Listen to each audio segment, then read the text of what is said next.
તમે પહેલા મારુતિ ડ્રાઇવિંગ સ્કૂલમાં શીખ્યા હતા? હા, પહેલાં હું મારુતિ ડ્રાઇવિંગ સ્કૂલમાં શીખ્યો હતો. હવે 15 દિવસનો ત્યાંનો એક્સપિરિયન્સ આપણો શું રહ્યો? એકચ્યુઅલી ત્યાં મને આમ નોર્મલ બેઝિક જ શીખવાડ્યું અને જ્યાં સુધી મને સમજણ પડી ત્યાં સુધી તો મારે ડ્રાઇવિંગ પતી ગયું હતું. એટલે મને એટલું બધું નોલેજ નહોતું ડ્રાઇવિંગનું. એટલે પછી અને ત્યાં પણ મને સ્વિફ્ટ ઉપર શીખવાડ્યું હતું. એટલે મીન્સ ગાડી તો ચલો એમની પાસે જે અવેલેબલ હતી ત્યાં બધું શીખવાડ્યું હતું, પણ સ્ટીલ મને કોન્ફિડન્સ નહોતો કાર ચલાવવા ઉપર, રિવર્સ ઉપર. તો એટલી બધી મને ઓછું ફાવ્યું ગાડી ચલાવવું ત્યાં. અને રિવર્સ તો મને બિલકુલ એ લોકોએ કંઈ શીખવાડ્યું જ નથી. એટલે મને ફાવ્યું જ નહીં રિવર્સ તો. અને રિવર્સમાં મને કોઈ નોલેજ જ નહોતું. અને ગિયર શિફ્ટિંગમાં અને સ્પીડમાં પણ મને એટલું નોલેજ નહોતું.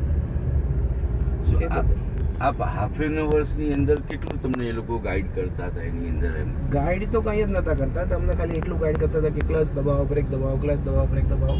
એક્સ્ટ્રા નોલેજ કોઈ નહીં કે સપોઝ કે ડિવાઈડર આવ્યું તો હવે અહીંયાથી યુટર્ન મારો, તમારો દરવાજો નીકળી ગયો, પછી અહીંયાથી તમે સ્ટીરિંગ આખું ઘુમાઈ શકો. એવું એડિશનલ નોલેજ તો કંઈ જ નહોતું.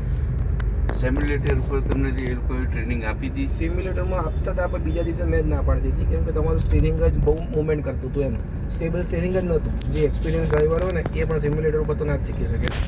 એને પણ સિમ્યુલેટર ચલાવતા ટફ પડી જાય, કેમ કે એ લોકોનું ખાલી સેન્સર હોય આગળ અને એના લીધે આમ સ્ટીરિંગ આમથી મૂવ થઈ જ જાય.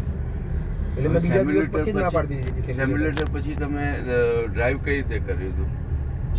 સિમ્યુલેટર પછી ડ્રાઈવ મને 10 દિવસ રોજ 8 કિલોમીટર અડધો કલાક એમ મને શીખવાડ્યું હતું. પણ મેઇનલી બધા ખાલી રોડ જ હતા. બરાબર. અને થોડું ટ્રાફિક હતો, પણ સવાર હતું એટલે ના બરાબર જ ટ્રાફિક કહેવાય. અને એ પછી તમે ઓનલાઈન સર્ચ કરીને મારો કોન્ટેક્ટ કર્યો હતો? હા, ઓનલાઈન સર્ચ કર્યો હતો અને થોડા રિવ્યૂઝ પણ જોયા હતા. રિવ્યૂઝમાં શું લાગ્યું હતું તમે? સારું શીખવાડે છે, ગાઈડન્સ સારું છે અને પ્લસ મીન્સ પ્રોપર ટાઈમ આપે છે. હવે આપને અત્યારે જે અત્યારે હાલ જે ટાઈમિંગ આપણે કવર કરીએ છીએ 1 થી 1.5 કલાકનો પર ડે હિસાબે, બરાબર છે? તો મારી પાસેનો તમારો અનુભવ કેવો રહ્યો અત્યારે?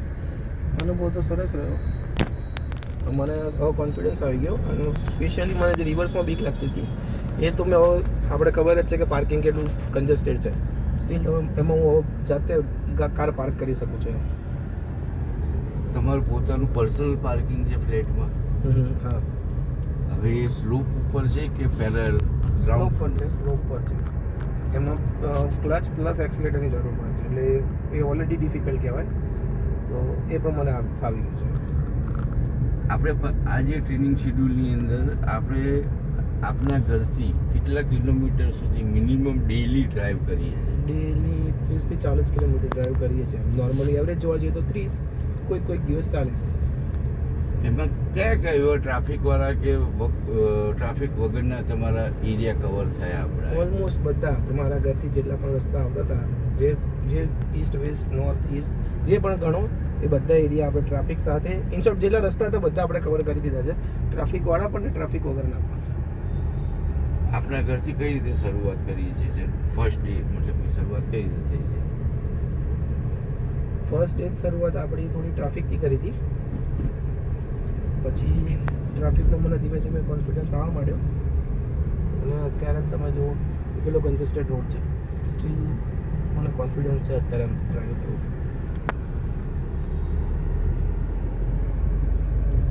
સેલ્ફ કોન્ફિડન્સ છે પૂરી રીતે ડ્રાઈવ કરી શકો? હા, કરી શકીએ. આજે ફર્સ્ટ ટાઈમ તમે એકલા